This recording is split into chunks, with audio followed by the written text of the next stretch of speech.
Today we are gonna discuss about case SH Maharaj Jadhiraj Madharao versus Union of India. So, before going into these details, it's fine to watch this video in Wondertax. So, we are trying to cover landmark judgment of Supreme Court in this series. So, the smaller videos can help us in understanding the rights and the limitations which we see around us from where it's all get derived. So it's not only for the students who are the law, student of the law, but also for the normal citizens, because a normal citizens also understand from where their rights are arising and what rights they have. So let's move to the H. Maharaja Dhiraj Madharao versus Union of India. It's really bigger name.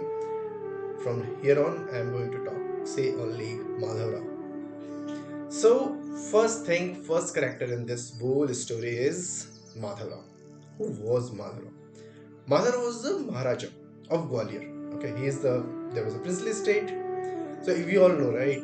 When India got independence, there are several smaller princely states, and these princely states got their power. And when Britishers left, they left it on these princely states to decide whether they want to go with India or whether they want to go to Pakistan, and if they want to be independent, they can be. But most of this princely states, which is the part of India as a larger geography, decided to be part of India.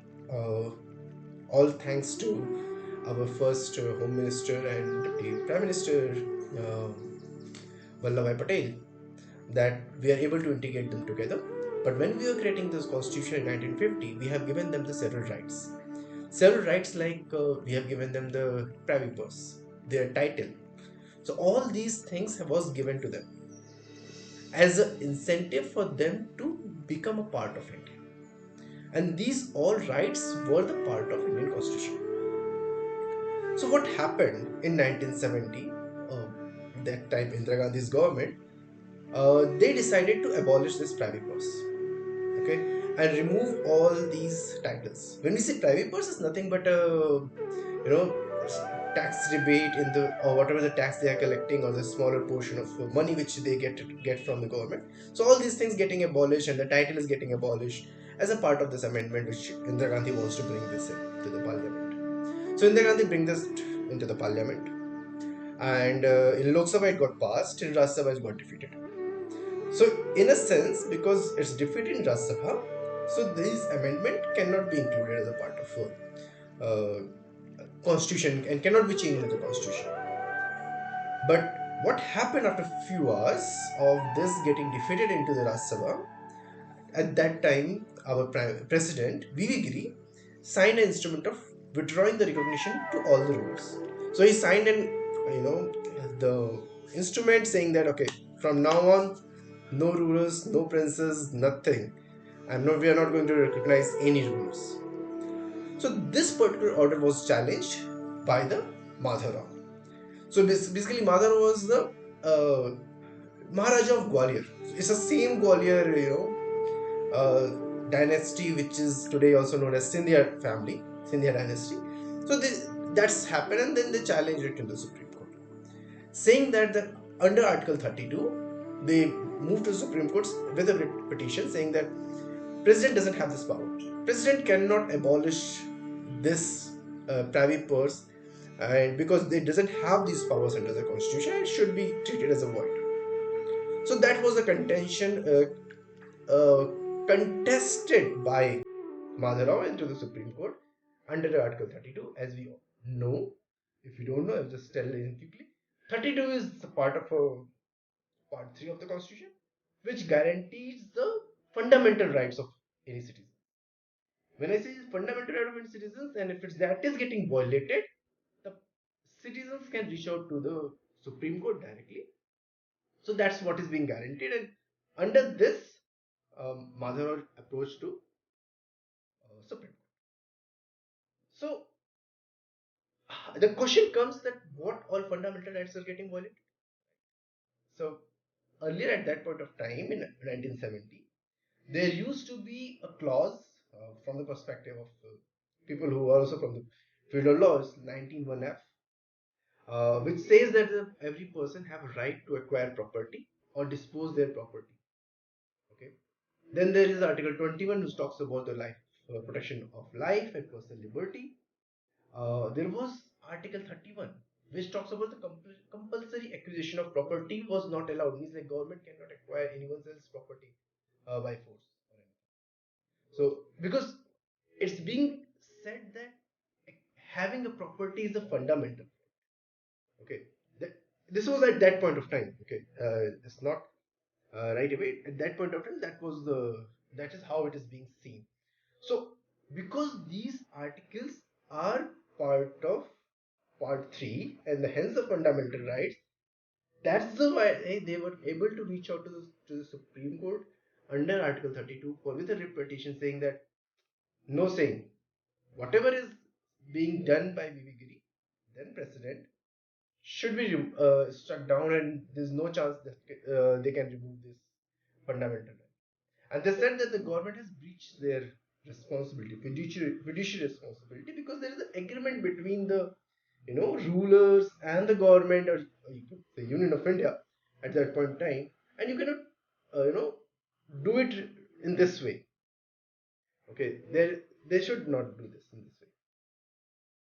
So, what was the question in the front of Supreme Court? To validate that does the president have actually such type of power that, irrespective of that particular law, is being defeated by this in the parliament, in the Rajya Sabha, would and then how come the president is able to sign a simple signature in instrument, when I say it's nothing but some document, and saying that okay, no, all the titles, all the rights of the rulers is gone.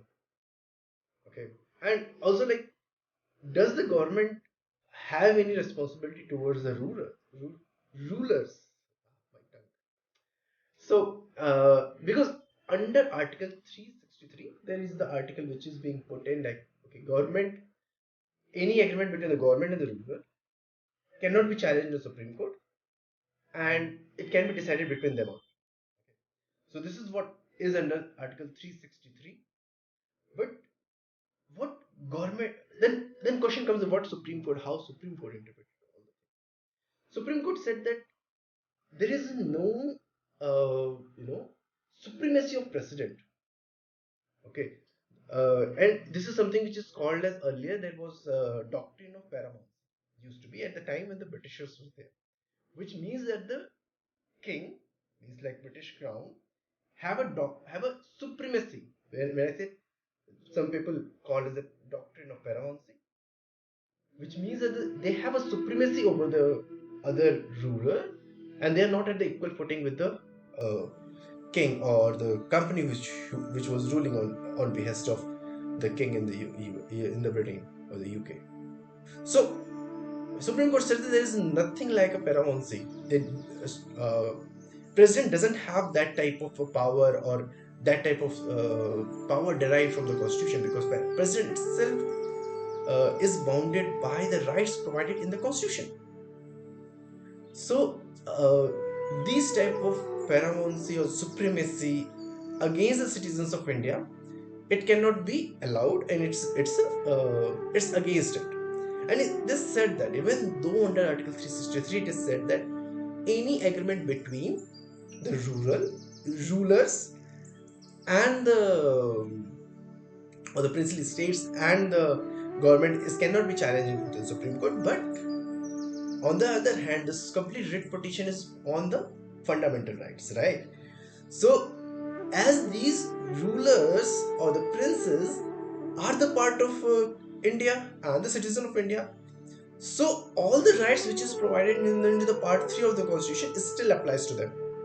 Okay, you can stop that whatever is in Article 363, but you cannot stop them from the enjoying the rights which is given in the part 3 of the constitution.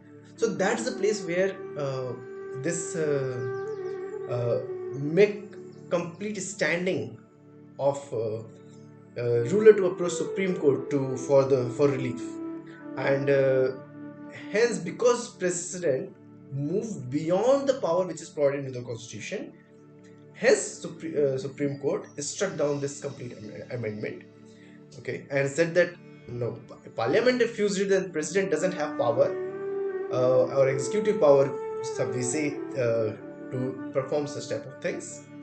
And without hearing what the other side have to say, it's against the natural justice, all those things. But in short, this is something which was not allowed, and Supreme Court struck down, and Madhav, Princess of Gwalior, won this case, and this rule doesn't apply.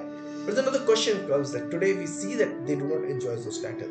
How that happened? So interesting thing is that even though that is they won this case, but later in 1971, uh, by 26th Amendment, the Constitution was amended and it got passed from both the houses, and hence all these titles and the rights specific to the rulers which were provided earlier got removed. So, so that's why how you see that all the rights or the fundamental rights which we talked about, which was got breached, got removed after this 26th Amendment. Earlier it was there, that's why they were able to challenge it. Now what the the government did that after 26th Amendment, they remove all these things. Once they remove them, they're good. Now they cannot challenge it. But both, and other thing is they passed it through the parliament. They passed it parliament, and then they can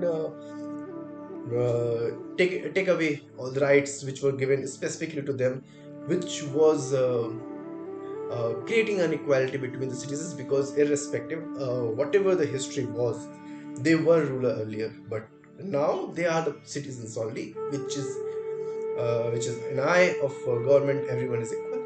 So yeah, that was an interesting case, that how this complete title removing mission of the government failed in 1970, and later point of time succeeded in 1971, but through the proper means, which means that government derives their power through the constitution, and president cannot go beyond the power which is provided to them in the constitution. So I hope it was a good learning.